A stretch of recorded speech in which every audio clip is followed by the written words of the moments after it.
Bueno, buenos días para todos. En este video voy a explicar la tarea 1, análisis exploratorio e inferencial de la materia de métodos estadísticos en ciencia de datos. Mi nombre es David Santiago Pérez y bueno, vamos a comenzar. Primero voy a leerles los objetivos que yo determiné para esta actividad. El objetivo general es analizar las características de los datos mediante técnicas de análisis exploratorio e inferencial para identificar relaciones entre variables y patrones que puedan explicar el comportamiento de los clientes. Los objetivos específicos son tres. El primero es describir la distribución unidimensional de las variables categóricas y numéricas mediante tablas de frecuencia y medidas de resumen.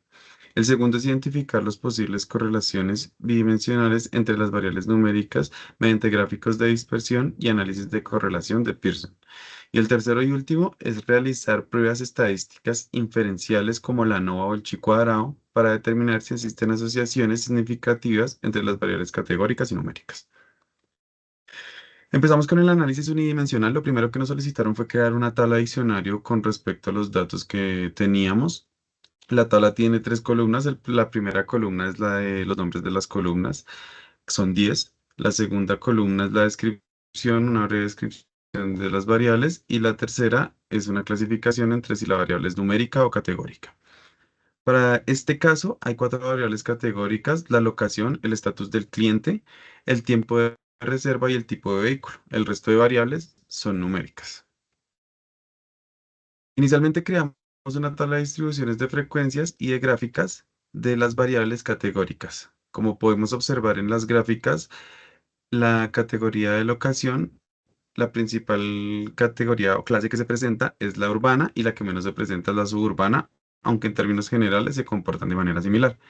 En cuanto a la frecuencia del estatus del cliente, la que más se presenta es el estatus Silver y los que menos se presentan son el estatus regular y Gold, en que estos últimos dos se comportan de manera más o menos similar.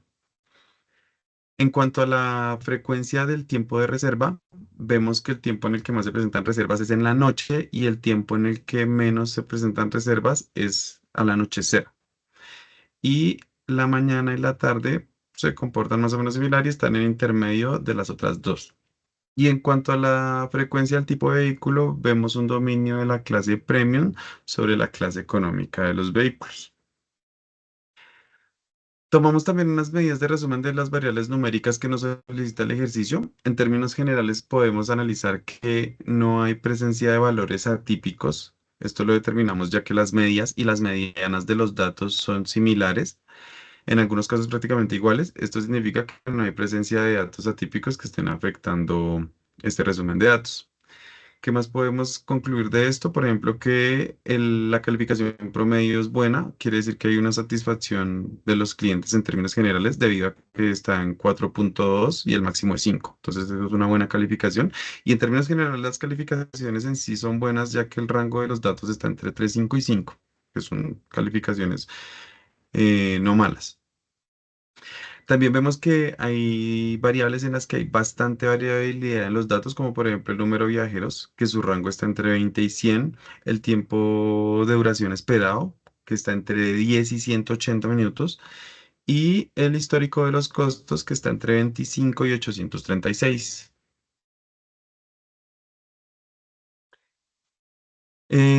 También creamos unos gráficos de caja de las variables numéricas en los que podemos observar que no hay datos fuera de lo común, valores atípicos o outliers, ya que no se ven puntos fuera de los bigotes.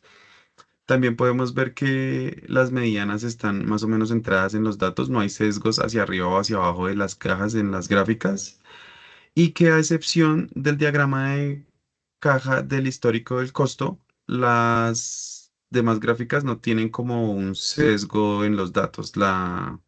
El gráfico del histórico de costos sí tiene un poco de sesgo hacia la parte inferior de los datos. En cuanto al análisis bidimensional e inferencial, lo primero que hicimos fue unos diagramas de dispersión relacionando las variables de número de pasajeros, la calificación promedio y la duración promedio del viaje y el costo histórico. y nos vamos a dar cuenta en la gráfica que las únicas que presentan correlación es el costo histórico con la duración esperada del viaje. Tienen una correlación positiva, quiere decir que conforme una crezca, la otra también lo hará.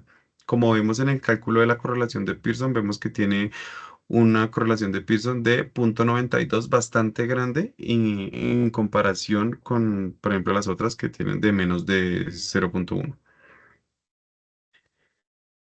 En cuanto a las tablas de contingencia y las pruebas de chi cuadrado que realizamos para las variables categóricas, evidenciamos que en todas las tres tablas de contingencia, el chi cuadrado nos dio muy pequeño y el p-valor nos dio grande, mucho más grande que 0,05, que es el valor para rechazar la hipótesis nula. ¿Esto qué nos indica? Nos indica que no hay relación entre las variables que estamos analizando. Quiere decir que incluso aunque hubiera una relación que detectemos, seguramente se va a deber al azar y no porque haya una correlación real o una relación real entre ellas. También tenemos los plot y las pruebas ANOVA para analizar la varianza de los datos, que lo hicimos en función de la variable estatus de lealtad. Las variables que analizamos fue el número de pasajeros, la calificación y la duración.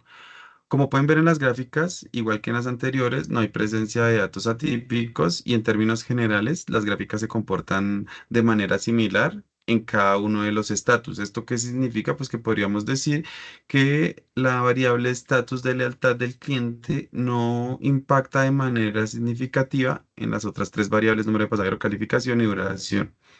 Eso también lo confirmamos con la prueba NOVA, que nos dio un p-valor, que es el PR mayor que F, y nos dio valores eh, pequeños y el valor de F nos dio grande. Entonces, esto también es una señal de que no hay como una afectación, no hay como un impacto significativo de la variable status en las otras tres variables. Para finalizar, como conclusiones, se las voy a leer. La primera es los segmentos del estatus regular, vehículos económicos y compras al anochecer representan una baja representación, lo que sugiere una oportunidad para campañas publicitarias enfocadas en atraer más clientes, siempre que se analicen las razones detrás de su menor participación. La segunda, la satisfacción general de los clientes es buena con un promedio alto de calificaciones, aunque podrían analizarse más a fondo las áreas donde existen ligeras variaciones para implementar mejoras específicas y aumentar los niveles de fidelidad. En los diferentes gráficos y diagramas creados se evidencian distribuciones de datos equilibradas y muestras de valores atípicos o sesgos muy marcados. Con esto podemos concluir que los datos son buenos para el análisis y los resultados obtenidos a partir de ellos serán confiables. Hay una correlación positiva muy marcada entre la variable costo histórico y duración esperada. Se podrían tomar estas variables como base para futuros modelos predictivos relacionados con estos aspectos, ya que la correlación no es producto del azar y se podría explorar para buscar patrones ocultos en los datos. No se encontraron relaciones significativas entre las variables categóricas según los resultados del chi cuadrado, lo que sugiere que cualquier patrón detectado podría ser producto del azar y no de una relación clara entre las variables analizadas. Y por último, los resultados de la prueba NOVA indican que el estatus de lealtad no tiene ningún impacto significativo en el número de pasajeros, la calificación o la duración esperada del viaje. Esto sugiere que el estatus de lealtad puede no ser un factor clave en estas variables. Ya esa sería la exposición de mi trabajo. Muchas gracias.